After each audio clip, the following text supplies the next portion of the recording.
Hello Virgo, welcome back to my channel if you're a returning subscriber. If you're new, welcome. I hope you enjoy the reading. This is a general life reading. Please don't forget to like and share or like and subscribe.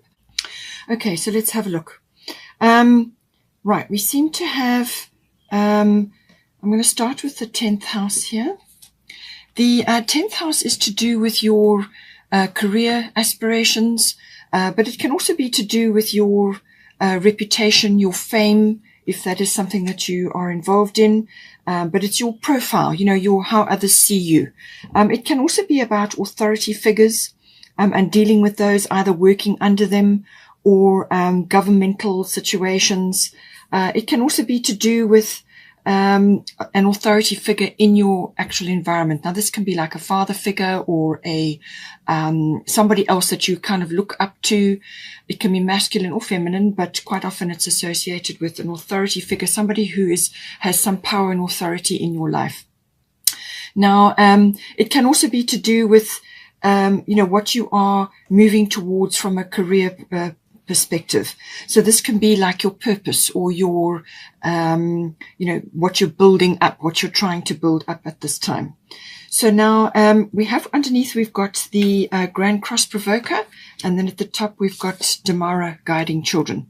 So this can be read in a number of ways. The Grand Cross is saying that there's quite a bit of energy on you at the moment.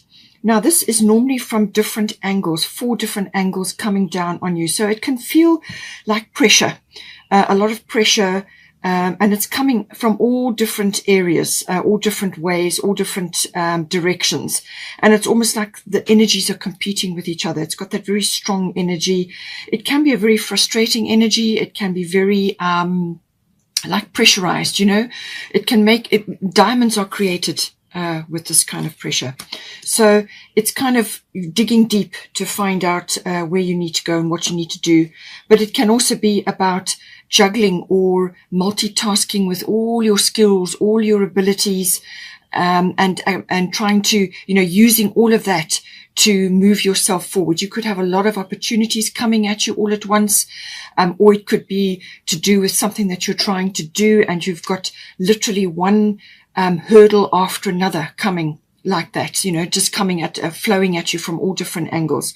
So it's very much about inner strength, learning how to use your inner strength. It's about building up stamina, fortitude, determination. There is success on the other side of this, and you will learn a lot during this process. It's a very steep learning curve, this. But it can feel a bit frustrating at times because you just seem to sort one thing out and then something else comes up. So it's a bit like putting out fires, or you are using all your, everything that you've got to work your way through multiple directions and multiple things happening. So that all comes in with the Grand Cross. Now, we have got at the top Damara, Guiding Children. So this may be, you may be involved with children or children's activities. There could be from a career perspective, or it could be something that you're involved in where you've got a higher profile to do with children. It can also be involved with children's things, things to do with children. So it says here, you are good at helping, counseling and healing children. Use your skills to help children now. So as I said, it could be a profession thing, or it could be a legacy that you're building up for your own children, if that is something that you're working on. But it's like a goal. It's an ambition that you have, So it could also be saying that aspects or things associated with children may be coming into your 10th house in some form. Now, it could also be that counseling may be coming in as well, because counseling is coming in on the 7th house here. So it could be to do with that. But it can also be to do with your inner child. If none of those other things are resonating for you, then it could be to do with your inner child, which is, it may be something in your 10th house, which is kind of, the Grand Cross is a catalyst for movement and also for change. All right. So it seems that something needs to be addressed here, or something needs to be heard. And it could very well be your own inner child is trying to tell you something, or you have suppressed some aspect of your inner child's voice, or something that you longed or wanted to do when you were a child. And it's got to do with what you want to do in your life, so it could be to do with that. But inner child comes in very strongly with tomorrow, or anything to do with children whatsoever. So it's quite often to do with something that has been ignored or put aside, or it hasn't been acknowledged in some form. It could have been silenced through parental things or through schooling even, Some aspect may have just been suppressed, and it's time to let that out now. Listen and go with what you feel, and listen to, go back to your earlier days and see what it is that perhaps has been pushed aside or needs to come out now at this time. Now, we have also got Sikh coming in here, quiet time. So take some quiet time alone to rest, meditate, and contemplate. All right. So somewhere in all of your goings on here, there's a lot of transformation occurring. You're going to need to do this on a regular basis. And I say that because Grand Cross can put you under a lot of pressure with regards to time or the timing of things. So prioritizing things, having times in the day when you do certain things, or planning times in to do with your children, or these children's aspects, or things to do with children, or whatever they may be.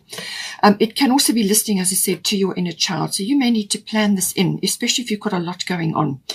Prioritization, time management, and stamina, actually working through things. It can also be consolidation of things, can come in with Grand Cross. It can also be about communication with others.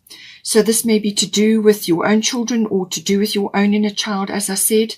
And this may require going inward. Quiet time is always about spending time. So it says here, take some quiet time alone to rest, meditate, and contemplate. There's something to do with that which is going to help you. It's going to give you guidance with everything that is occurring at this time, but you need to listen. Meditation is about listening, all right?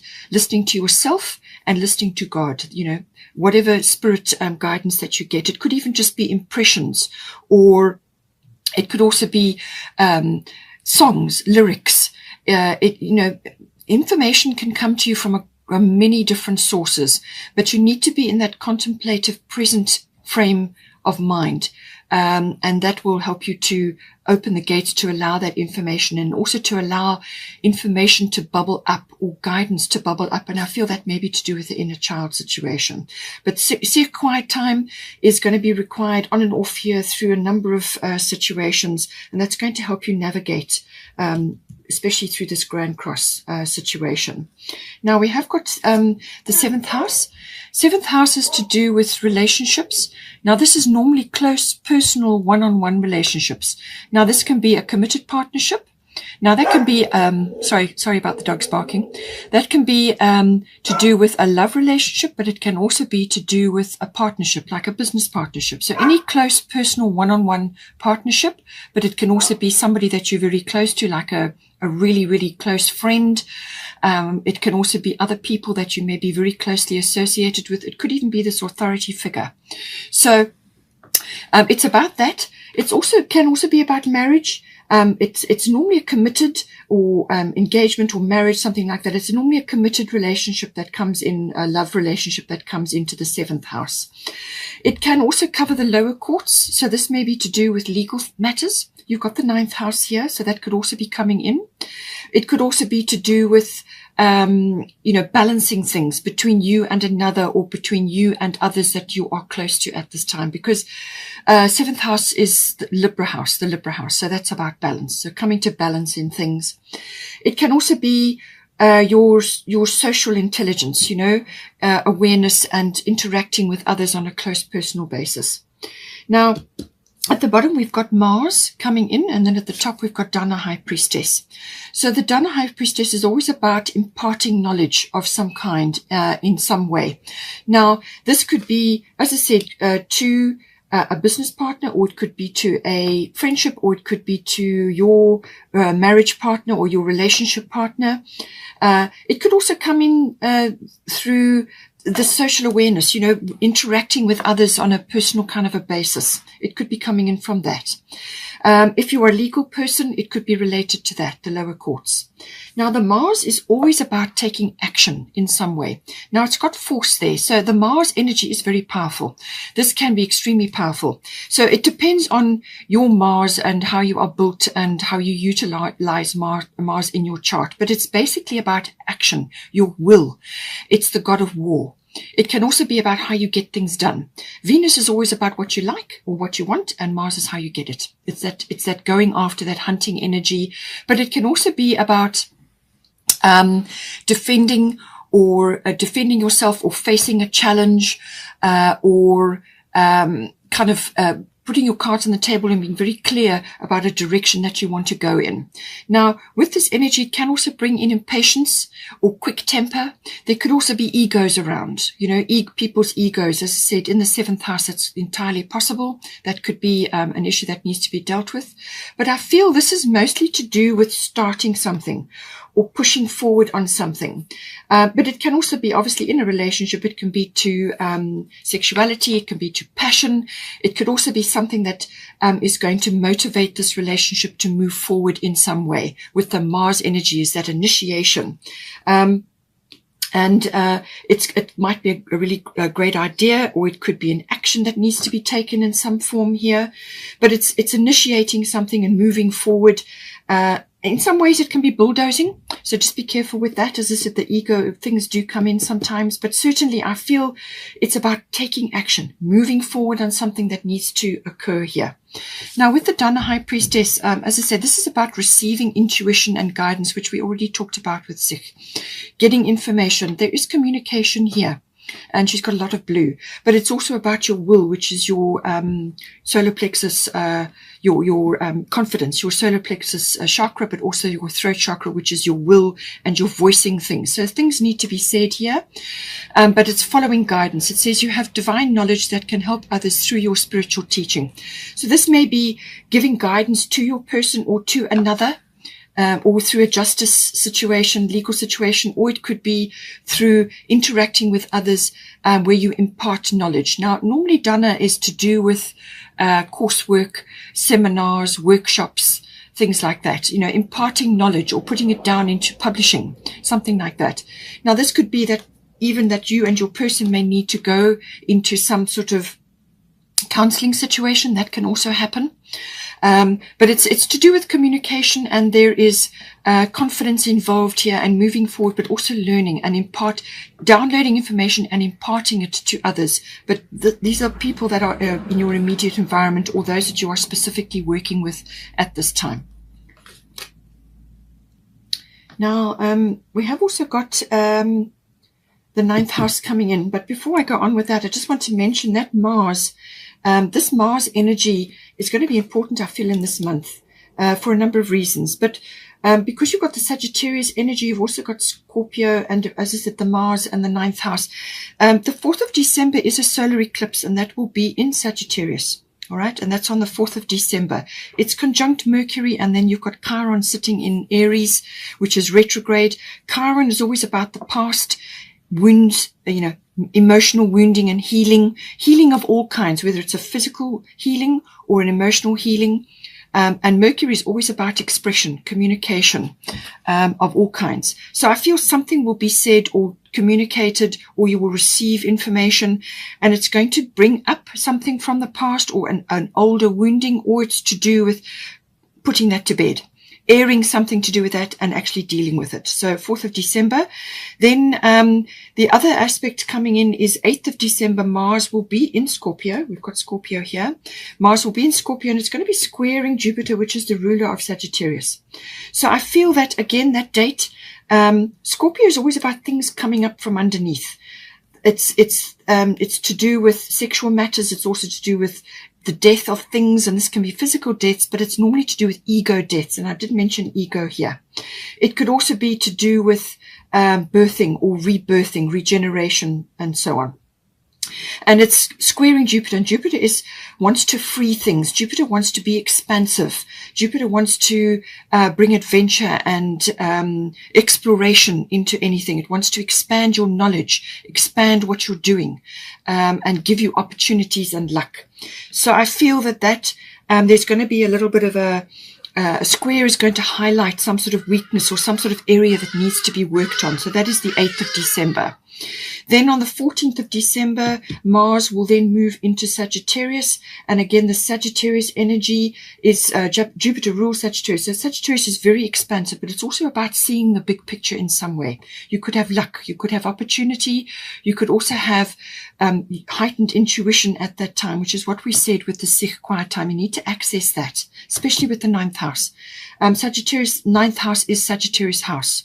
So it could also be expansion of some kind, whether it's a physical expansion through travel, or it could be through learning institutions and so on. So there's something coming in again, 14th of December.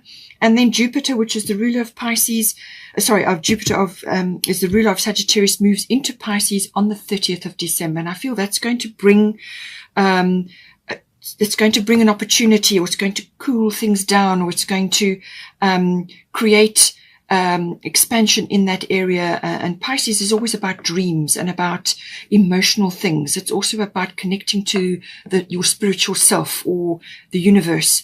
It can also be about overcoming things, moving past things as well. So all of these aspects coming in. Now, 9th house, as I said, to do with higher education. So this is universities, adult education.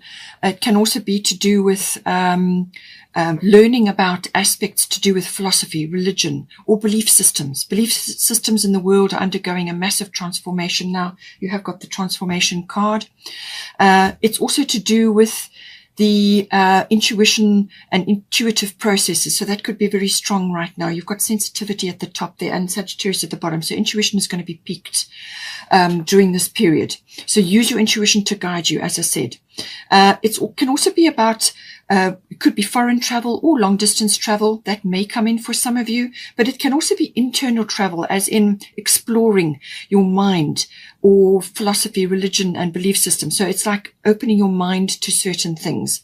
It can also be learning from an educational point of view, but it could also be to do with the law, or legal matters may be featuring. All of these things come in with the 9th house. It could also be around publishing. Something may be coming in to be published or expressed in some way. And teaching also comes in. And I said there was children coming in here, and you've also got High Priestess, which is to do with that. Okay. Expression of knowledge in a format, or taking knowledge in which you're going to pass on to others. So, the 9th house can be all of those things, very expansive house. Journalism may even be coming up in that. But it's also to do with going on a sort of a sacred quest or a journey of some sort, whether it's internal or external, seeking the truth in some way. Now, with the Sagittarius energy, as I said, very expansive. This is a luck or a breakthrough possibly coming in. It could also be to do with getting your knowledge or your wisdom or your whatever it is that you want to spread it out into the world. And it could be via foreign channels or people that are from other countries. It can also be people that are, you could be connecting with them online. It could also be to do with a business which has got foreign concepts attached, like import and export, customs, things like that. Maybe that's coming in. Very expansive house. It's also about expression and opinions. It may be that with the sensitivity house, you could have a few people around you who are very opinionated at the moment. Sagittarian people can be like that. Sometimes they go over the top with what they need to say. They can sometimes be very blunt, So be careful what you're expressing at that time. It could be somebody else around you, but it could also be what you are saying right now. So this is about being expansive and motivating and inspiring, but just that be careful that you don't go overboard. It could be over too much of something, going over the top in some way, shape or form here, because you have got white Taurus sensitivity. So you are becoming increasingly sensitive. Avoid harsh relationships, environments, situations, and chemicals. It could also be to do with taking something into your body which is not good for you. Now, this could be a chemical substance. It could be anything that you're taking into your body. It could also be via media. You could be exposing yourself to too much negative media or negative opinions of others. Or it could be aspects that you're just not, that are just not going to work for you in this house. It could be travel related, you know. So be careful what you take into your body. Be careful what you allow in. Go through your home, remove toxic things, and also this could be toxic ideas in the 9th house. It could also be environmental, as in, you know, going somewhere or journeying to somewhere which is actually not suitable for you. You may have to filter out the noise or aspects that you're taking into the body which are not working for you because you're increasingly sensitive. So this is a good time to go into the intuitive process. As I said, the quiet time, listen to your intuition, let that guide you, and learn and understand and explore things, but just be discerning about what you are doing, okay? And this could, you know, as I said, it could even be, some of you may be traveling to go and visit certain people at this time of the year, end of the year. It does happen for Christmas or New Year or whatever the situation will be, but be careful with that, and limit exposure to those who are going to trigger you, or to situations or environments that are going to trigger you, okay? Be careful with that, especially this time of the year.